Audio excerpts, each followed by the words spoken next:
Amazing. So welcome to the next in our Presca lunchtime sessions. These are the webinars. I'm Rob Webbon. I'm the CEO and co-founder of Presca, and we're the world's first climate sportswear company. And today I'm super happy to be joined by Kate Chapman, who helped us along on our B Corp journey. So really excited to get into the kind of discussion around B Corp as well as kind of wider sustainability in sports. So Kate, do you want to give yourself a bit of a introduction to everyone watching? Yeah, okay, thanks, Rob. And really excited to be here as well. So, yeah, I've been working in the kind of the area of sustainability now for about 20 years, which kind of feels a bit daunting to say. I quit a corporate career at sort of around the millennium because I couldn't live with myself. I was working as a management consultant, and so sort of writing business, which mostly seemed to be about cutting costs and being more efficient and just kind of marginalizing people from all of that and not paying any attention to what that was doing to the planet. So without going through a career history, but yeah, I kind of wised up to it, went off traveling, saw firsthand some of the issues that are facing the planet, came back and went, I can't do this anymore. Did a master's degree at Bath University in responsible business practice, which was really ahead of its time. Oh, cool. Yeah. And that gave me the sort of springboard to walk away from that career and to go and do something different. And so I kind of found myself working for a small sustainability consultancy or environmental consultancy in Southampton, having moved out of London by that point down to the south coast. And through them, I started working with the RYA, the Royal Yachting Association, who in sort of around 2004, 2005, really ahead of their time, were starting to think about, what are the impacts of boating on the environment. And I ended up going to work with them for about 5 years, and we set up one of the first really significant projects initially. Well, it's not a project because it's still going 17 years later, which is something that I'm really proud about, something called the Green Blue, which is an environmental education, awareness and action part of what the RYA do in conjunction with British Marine, the trade body. Epic. And so that was my introduction into kind of, how can sport and sustainability intersect and what can be done. And then that's led on to working for LOCOG for a year during 2012 as part of their sustainability team. And then coming out of that, then a kind of a real parallel track of working within business on things like leadership for sustainability, leadership development, and the sort of deeper into organizations, sports organizations in particular, that are addressing sustainability within what they do. So I work with London Marathon Events. I work with the ATP, which is the governing body of men's tennis. I'm working with Great Run as well. So that's my kind of sport and sustainability side. And then because I've still been working within business and trying to affect change within business towards a more sustainable future, I was really excited in 2015 when something called B Corp arrived in the UK. And I pestered them until they let me come and do some work with them. And I've been working with B Corps and helping B Corps, helping companies to achieve B Corp certification, which has really exploded in the last 3 years. So I've got this kind of dual kind of sets of work. One is sport and sustainability, one is B Corp. Presca is where the two intersect. Yeah, amazing. Do you know, it's really interesting, that point around, well, firstly, you were living in Southampton kind of 2004-05. I was just finishing, or I had finished a master's, but I was still working in Southampton there. That was kind of environmental coastal work that I was doing. So our paths may have crossed some distance. But I think 2004-05, that was really early for RY as an organisation to be adopting that kind of stance on sustainability. I mean, even I really feel like in the wider sportswear industry or sports industry, it's only really the last 3 or 4 years maybe that is actually gaining traction. Before that, it was kind of like a bit of a tick box, and before that, it wasn't even a conversation. But amazing that you've been working on in really powerful organisations for such a long time.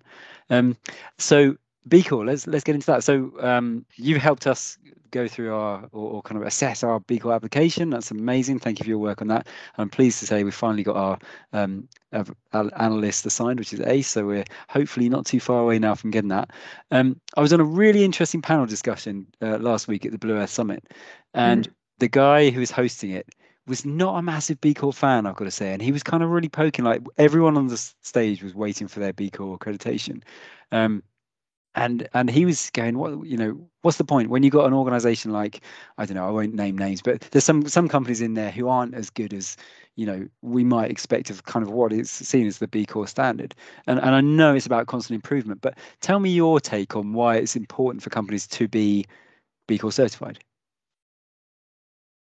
So I think B Corp certification helps to constantly challenge and raise the bar on what good business and business for good is.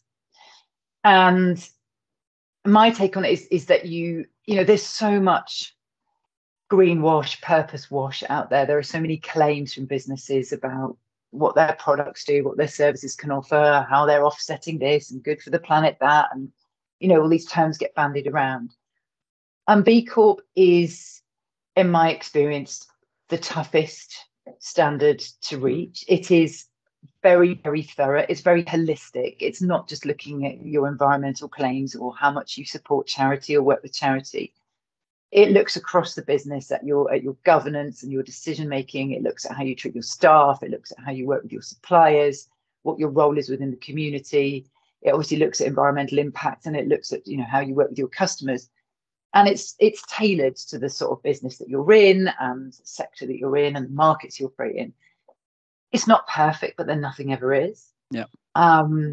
It's tough to get, and you can't really hoodwink it. In my experience, it's very, very difficult to get through the assessment, which has got, as you've seen, and without going into massive detail, but there are a number of stages in the assessment, and there's a lot of evidence that you're about to see. You've got to prove to them. So I think it gives that external validation to what companies are doing. But probably more importantly to that, and kind of quite relevant to this, in one of your themes of your webinars, is this sense of community. So it's actually building a community of businesses, and it's just for businesses. Charities don't come into this. Public sector aren't allowed to be B Corp. B Corp is about building a cohort and a community of business that want to use their business as a force for good. And by bringing those companies together and giving them a shared recognition and a community within which to operate, that's the best bit about it. It's not the stamp that you get and what you can put on your packaging and what you can put on your marketing. It's this community of businesses that are all collectively working together and go, well, what else can we do? And how can we learn from this company over here that might be in a completely different sector to us, but actually is doing some amazing work on justice, equality, diversity, inclusion? What can we learn from a company over here that's doing incredible work on carbon management and greenhouse gas emissions? What can we learn from this company over here that's having an incredible impact on their community? So it's a really generous community. And if you're a B Corp, there are various sort of portals and events, and they have the B Lab, which is the non-profit that sits behind B Corp, works really, really hard to engender this community and empower this community and bring them all together. And it's if nothing else, it's a wealth of kind of free advice and consultancy out there from other companies. But it's also an enthusiasm, a passion for it, and a safe space. That sounds a bit cheesy, but actually there's a lot of sharing of, we did this and we really stuffed it up and it didn't work, so don't do what we did here. It's great. It's to me, that's the best thing about it. And they found a way to make it work in a way that other sort of business communities can seem quite contrived and short-lived. Yeah, absolutely. So I think from my experience with it at Presco, I think we did find that even though we set up in all the right ways to kind of be a B Corp, going through the process was still very rigorous. It still took us a lot of time. It was really useful for us as well. We spent a lot of time, we identified, we don't have that policy. And of course we need it. We have in our heads, but we haven't necessarily written it down. So those kind of things were massively useful. And I do think that every every event that I've been to related to B Corp, like you say, the energy, the enthusiasm, the community has been brilliant. I really get that sense. And I think in general, companies that are acting with a purpose tend to be more open to collaboration and discussion and sharing, as opposed to others who are much more competitive and looking over their shoulder and trying to protect their own backside kind of thing. So yeah, I'm really excited about it. I'm excited to be part of that community, assuming we get there. But it was an interesting discussion last week. It was the first time I've had someone who is from the sustainability side of things, who I think he's focused maybe on some of the negative stories, whereas actually looking at the whole wider impact of all the positives, that there's so much more to it. So yeah, I was really interested in your take on that. Thank you. So you work with companies to take them through the process. Tell us just very briefly, for people who are thinking, do you know what, maybe my firm should be B Corp, how would you come in and help guide them through that? Yeah, so like I said, there's sort of multiple stages in it, and the first stage is to go through this B impact assessment, which is online, it's free, so anybody can go in and set themselves up an account on that. And that's a brilliant first step for any business, even if you're not interested in becoming a B Corp. If you want to go, well, how good am I in this kind of ethical business space, then use it as a benchmarking tool. Yeah. And you can go in and go through and it gives you a score, and you can assess, and it gives you, there are little tools on there where you can see how you shape up against other companies in your sector and your specific industry or within your country, or you can kind of filter it different ways. So you'd start off by going through that and just saying, okay, well, where am I now? It looks back over the last 12 months and says, okay, in the last 12 months, what have you achieved, and in these, across these 5 sections. And it's a lot of, it takes a time to fill it out, and you need to go and get some figures and do a bit of maths here and there. But that tells you where you are now. But it also acts as a framework to kind of go, well, yeah, we do that, but actually, do we do it consistently? Is it doesn't have to be written down. It doesn't have to be a kind of thick wodge of tedious policies about stuff. But it can just be, have we somehow codified this? And I've worked with companies where they've made little videos to kind of, instead of having a written policy, they've got click on here and kind of see our view on, this cool. Is how you would do this. Yeah. Other companies use cartoons. I've seen that as well. Like, let's have a little cartoon to say, this is how you would, here's our benefits policy done. And even in some cases, contracts done as cartoons. So it doesn't have to be, the sort of, more old school way of like, oh God, here's our grievance policy. But you if you want it in that form, you can have that too. But it isn't just all about policies. It's about actually, what are you doing?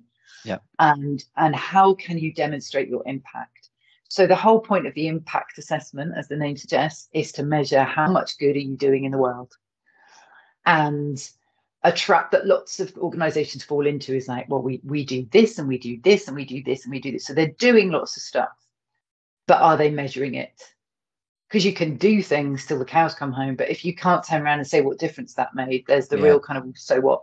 Yeah. And actually, how do you know that the things that you're doing aren't, perverse outcomes, that you're not inadvertently actually doing something that's worse for the planet? So there's a real focus in there on kind of, start gathering data and being able to prove what it is you're doing, but more than that, to measure impact, so you can be really confident that you're doing the right things. Yeah. So I'm kind of going off it, but so I help companies navigate that impact assessment, figure out what else they could, should, would be doing to get to that B Corp standard. But it's not just about getting B Corp. Actually, what should you be doing to be that's the point, isn't it? Business. It's the continuous improvement side of things, which again is, it comes back to the benefit of B Corp. You have to remeasure in time, and I think, I would hope that most companies, or every company signing up to it, is there not for the stamp, but actually for what it takes to get the stamp and what it takes to retain the stamp and to keep getting better. So really exciting. So I'm aware how quickly time is flying, Kate, but I would very quickly like to just touch on your other side of your business, which is the kind of the working with these mass participation events. You mentioned the Olympics. That must have been amazing. I know you kind of get involved in mass participation. So that we've discussed in the past this kind of the event merch side of things, and free race t-shirts for everyone. And I put out a really grumpy rant a little while ago on it, and but I've still not really seeing the field changing. I did a half marathon last weekend and was offered, well, I was given a free t-shirt which I handed them back, and they were surprised that I did. And this was a big, 10,000 plus people doing it. So I'd love to know some positive, some really exciting things that are happening in that space, if you don't mind, that you can share, whatever you can share, to just tell people, look, it is changing, or it's not. If it's not, it is changing, and here's some cool stuff that's going on. Okay. So the good news is it is changing. And the first bit of good news is that it's on everybody's radar. So all of the bigger mass participation event organisers, including one of the very big charities that organises a lot of races, is in on that as well. So it isn't just your mainstream kind of event organisers, if you like. We're all talking about it. We're all aware that it's a massive issue. My mantra is always, the less stuff you give out, the less waste you've got to deal with, and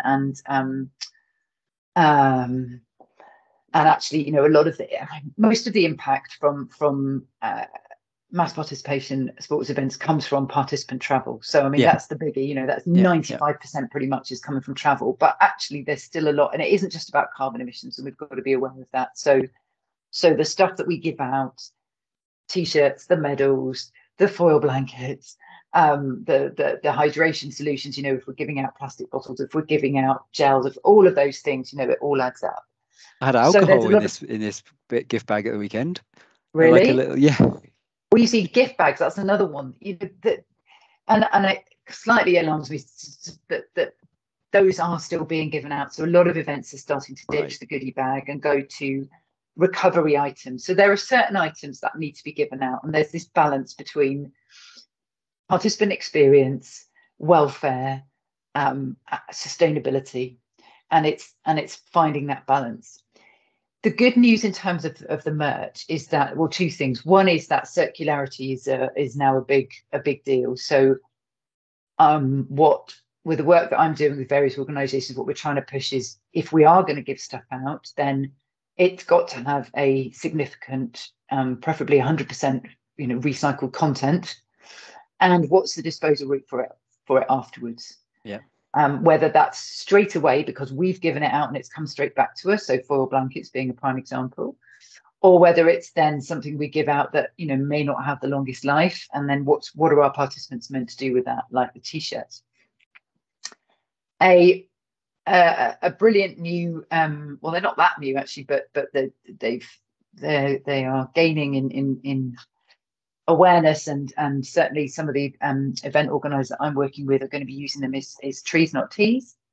So it's this, so it's this opt-in or opt-out depending on how you do it. But as somebody taking part in an event, if you don't want that T-shirt, then you've now got the option when you register to say, I don't want that T-shirt.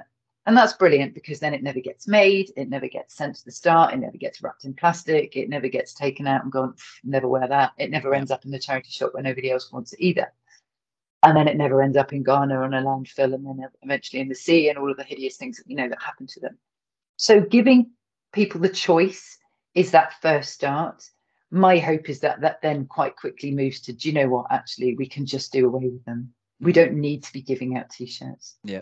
Medals is slightly, people want something as it's that tangible thing to say, I put all that blood, sweat and tears into this, particularly if you're running a marathon. The bigger the event and the harder you've trained and the more you've sweated and toiled for that, you want something. So that's the conversation that's going on at the moment. What is that thing that can give people that moment of pride that they look back on and go, yeah, that's mine forever? A lot of that is a feeling and that they get. So yeah, there is a lot happening. There are more solutions kind of coming through in that space, and just a lot of conversation about how can we stop giving out as much stuff but still give participants this fabulous experience, and how can that come more from the occasion that we provide rather than the things that we give them. Yeah, I think that's it. We probably need to wrap up in a second, but I get the sense that through conversations with some of the bigger event organisers, they're kind of saying, we know we need to do it. We know we need to change, but everyone else is still doing this, and runners still expect us to do certain things, and I think to a degree that's true. But I think if all of them got together and said, which they clearly are, sitting around a table and said, right, we are no longer doing X, Y, Z, and here's how we're going to increase the benefit, the other benefits for our athletes, for our community, then maybe that's what it needs to. Just needs everyone to say, right, that's it now, no more t-shirts, or something like that. Of course you need to have an alternative in place. I have some brilliant ideas, we need to talk about them. Okay. Great. But yeah, I think in general, it is clear there's the momentum. I think it needs to kick up the arse, if I'm totally honest, but that's just me, and I would say that. No, I 100% agree with you, and I think that time is getting close. Good. Oh, I'm pleased to hear it. Kate, is excellent talk. I'm going to finish with 3 questions, which I ask everyone, if you don't mind, and then we'll wrap up. But so first of all, tell me what community means to you. To me, community is connection. So finding those people with whom you've got that kind of connection. It has to be a sense of belonging and feeling that you are part of something. And then for me, because I'm a doer, it's a kind of, okay, so you're connected with people, you feel like you belong there, and then so what are you going to go and do? So it's getting out there, and I mean, it doesn't always, I feel part of a kind of local wild swimming community. It doesn't necessarily mean that I'm out there changing the world, but we're doing something. But I think a lot of community is also about, how can you collectively work together to make things better for you as a community, and preferably the wider world. Brilliant. And a bit of a noddy question, but why should we care about the climate? Because it's our life support system, and without it we have nothing else. Yeah, and given how scary that is, and there's a constant barrage of scary stuff around it, what keeps you positive? Because you're clearly very motivated, and what is it that keeps you going and pushing for change? Crikey, all sorts, really. I mean, I guess I think this is a really, and having been involved in this for like 20 years, it felt like kind of shouting into the abyss 20 years ago. Just everyone was like, oh yeah, shut up, kind of, where's the money? This isn't, whatever. And that's changed. So, and 20 years is far too long for that to happen, but the pace of change and engagement and just every facet of life, there's conversation, there's action, there's people doing some really significant things. So I just feel that there's a snowballing effect, despite the chaos of government and of pandemics and war and all the other things that are happening. I just think there's I can see it picking up pace, and you've got to have hope. Otherwise you're paralyzed, and then you come back to that, well, you're in a community that does nothing. So it gives me hope that it isn't just a few people in their own echo chamber shouting into the abyss. When you've got hedge fund managers talking about it, when you've got the governors of the Bank of England talking about it, when you've got the money talking about it, as well as lawyers, and as well as business, and as well as sport, music, every facet of life, this is being talked about. And I think it's getting harder and harder to stick your head in the sand and go, oh, not my problem. So that gives me hope and energy. Amazing. It's such a positive change. I totally agree. And hopefully all that energy, everyone can be channeled to do what we need to do. So Kate, thank you. It's been really great to catch up. I really appreciate your time and for telling us about B Corps and the work you're doing with these events. And I look forward to carrying on our conversations in time. But for now, enjoy the rest of your weekend and feel refreshed and excited for the new week ahead. And I'll speak to you soon. Thanks very much, Rob. Cheers. Take care.